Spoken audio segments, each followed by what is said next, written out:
Hey everybody, this is Rob from Long Island Sounds, and we are now doing a podcast. On my right-hand guy, Ben. Ben, introduce yourself. Hi, my name is Ben Stein. I'm president and founder of Ringlight Entertainment, a talent booking agency providing entertainment services as well. Super excited to be bringing this podcast to Long Island Sounds. And what are we doing? I think for the most part we're going to try and we're going to interview musicians, comedians, live entertainers in general, maybe go to a few concerts on site to do some write-ups, and yeah, I think kind of focus on that, if that sounds about Yeah, right. that'd be great. As a lot of people know, that I do shoot here at the beautiful Bolton Center, all thanks to Yes, our location for this evening. And he's got a wonderful crew, great crew. They're always got top-notch hospitality.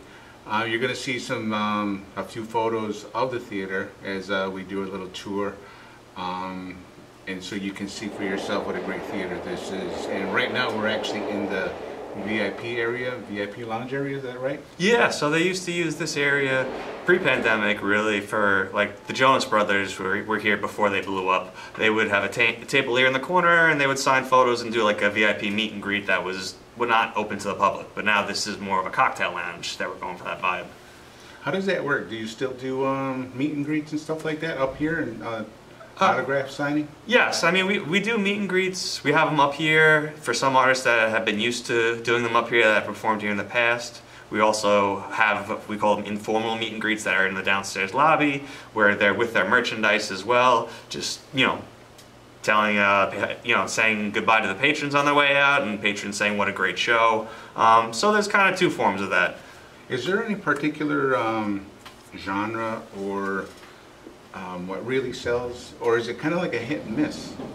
I mean, we've been finding things out as we go along. I mean, we didn't want to dip our toe, I don't think, into the tribute band category as much as we had, but we're seeing now that that's a really big trend, so we're bringing tribute bands in and great cover bands and a lot of great original acts too as well. But Edwin McCain performed here, we had Livingston Taylor perform here not too long ago, Bryan Adams, so it's a healthy mix of cover bands, also a little bit of comedy nights, and we do some other stuff like bingo on the side as well, but our main bread and butter, I would say, is definitely our Friday, Saturday night concerts. In your bingo, that's a comedy show.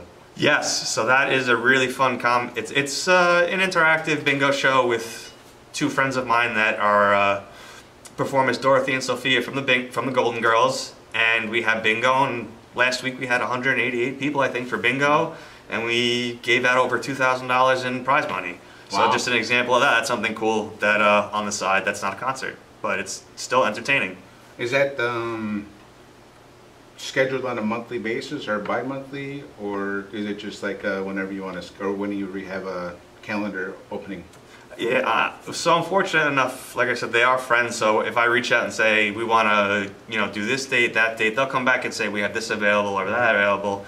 Now, over the summertime, we're actually going to have them here in residency form. June 25th will be their first bingo, and they'll be performing every other week for 6 bingo nights. Oh, okay. Over the summer. Gig. Yes.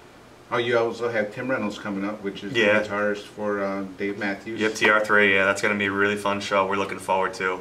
Yeah. And what other original artists do you have coming up? We have like J.D. Leonard coming up on April 11th. J.D., he's a great homegrown artist that's been performing in the area for a long time, has a great 12-piece band, some of his originals. I got chills when I heard, I'm not even going to say what the cover of the song was, but I got chills. So that's one example of a really great, talented local artist. That's how I was when I saw him too. He played one of my, he does a tremendous Garth Brooks tribute, and I saw him over at another theater. He invited me out, and it just, one of the Garth Brooks songs, it tremendous artist. Yeah. And made me an instant fan. Been following him on YouTube, his original music. And that's what he's going to be doing here, is original music. Yes, April 11th will be all his originals, and he's one of the nicest people that I've met. All of our artists for the most part have been very nice. Yeah. JD is especially easy to work with, and these are the types of acts that we really want to capitalize on more. Absolutely. So Ben, how did you get into where you are right now as general manager? It was a long path, an interesting one. So, I mean, I never really saw my. No, go ahead. No, they always are long. Yeah, I mean, I was Long never path. really. So, I have a family business that working in insurance that I would be the fourth generation if I decided to work there, but at the same time, so my grandmother was actually accepted into the Juilliard School when she was 12. Wow, oh wow. So that's kind of, I got the chance to see her in many Broadway musicals, listen to her practice for hours on end at home. What So did she play? oboe and English horn. Oh wow. She was one of the top oboe players in the world for a very long time. She's all Well, across 12 the years world. old, I would say so. Yeah, and with wooden teeth. Yeah, she had fake teeth at the time too. That's crazy. But my great grandfather wouldn't let her go because she was so young. Oh, yeah. But that's kind of like what led me into this genre. Before this, I was at a regional Broadway theater, and now I'm here, doing live entertainment and concerts, and it's a whole different ball game. But it's really a lot of fun. Yeah, we have a similar background. I come from the Niagara Falls area where I was the entertainment manager, and so I know a lot of what the day-to-day responsibilities that Ben does, and booking contracts, writers, dealing with the artists on a day-to-day basis, making sure that they have the lighting plot, the sound checks are in order. They got the backline. food they want. Yeah, food. It's simple as that kind of small stuff. I have a story about food. That was somebody had mentioned the other day on social media about Frank Sinatra's writer, which kind of made me laugh. I'm not going to tell you the comedian, but she came into the casino, and we have every day we have like food and beverage meetings. Environmental building services, everything like that, where all the departments of the casino got together, and we, are we set for this show? Are we set for that show? So in the writer for this particular comedian, she wanted diet caffeine-free Coke, and which is Specific, but it's very specific, but it's kind of like goes back to the brown M&Ms. yeah.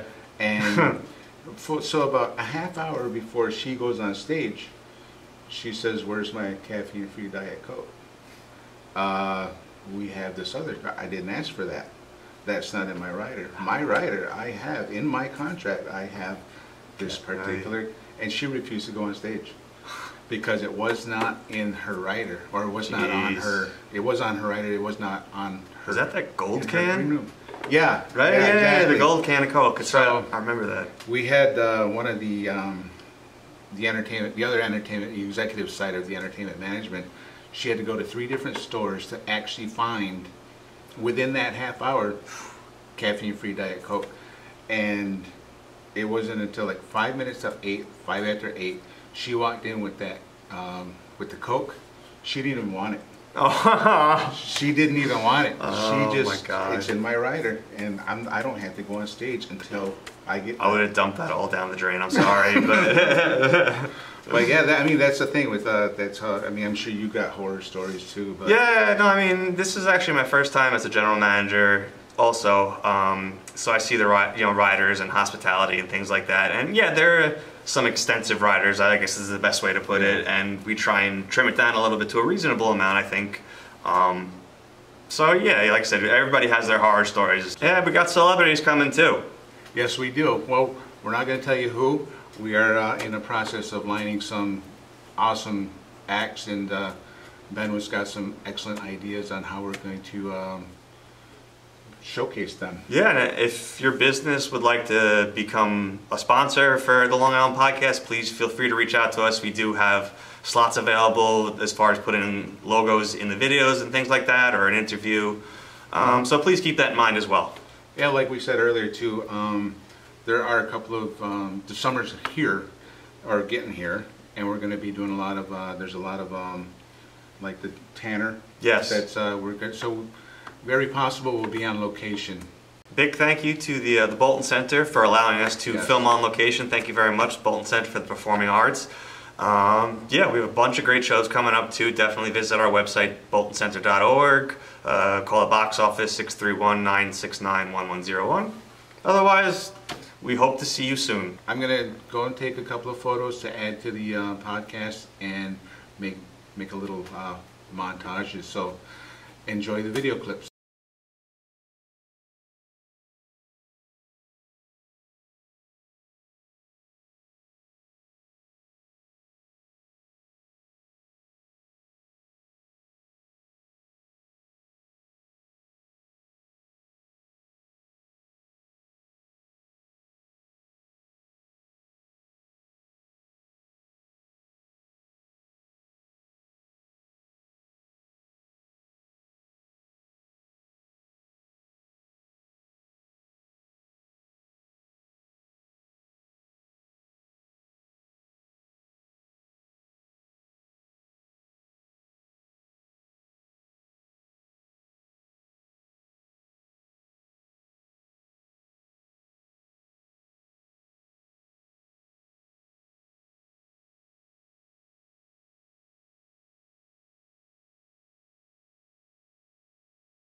So there you have it, folks. The fine theater of the Bolton Center. You do a great job. You Thank you very much. Venue.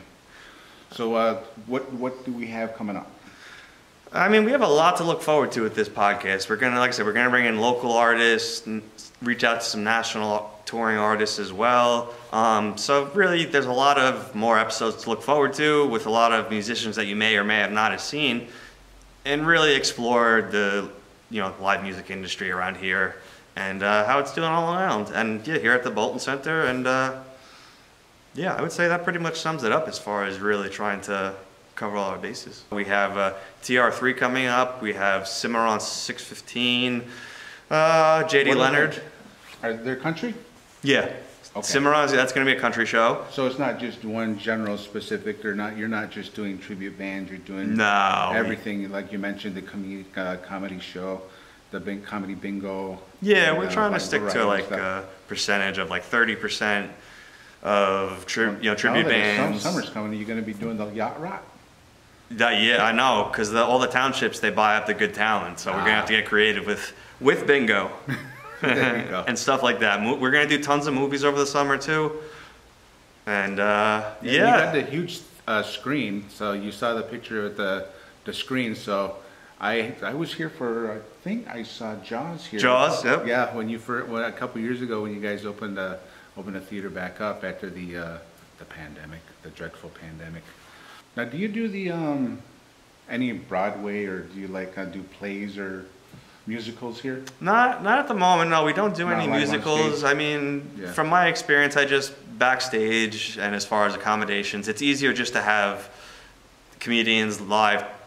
The national touring acts that come through and things like that. We could conceivably have like a touring company of a Broadway show come in and do that. But again, it is also hard because we are constrained to the amount of seats that we can fill. Yeah. So it's just sometimes hard to justify the cost. How big is the theater? 261 seats.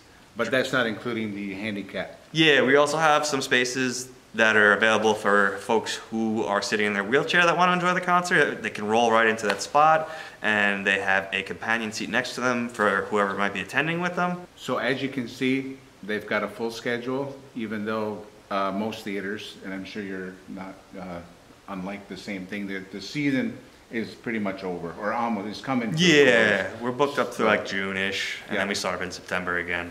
But see, he's got a full schedule. You got a full roster. Go onto the website, check them out. I'm sure Ben and his crew have something for everybody, so make sure that you come check them out. So, and this is obviously on Long Island Sound's YouTube channel. Make sure you like and subscribe. And you have any parting words? No, thank you so much, everybody, for watching, taking the time to. I know you did not have to, but you chose to anyway. So thank you so much, and welcome to the Long Island Sounds podcast. Yep, and we will see you soon. Take care.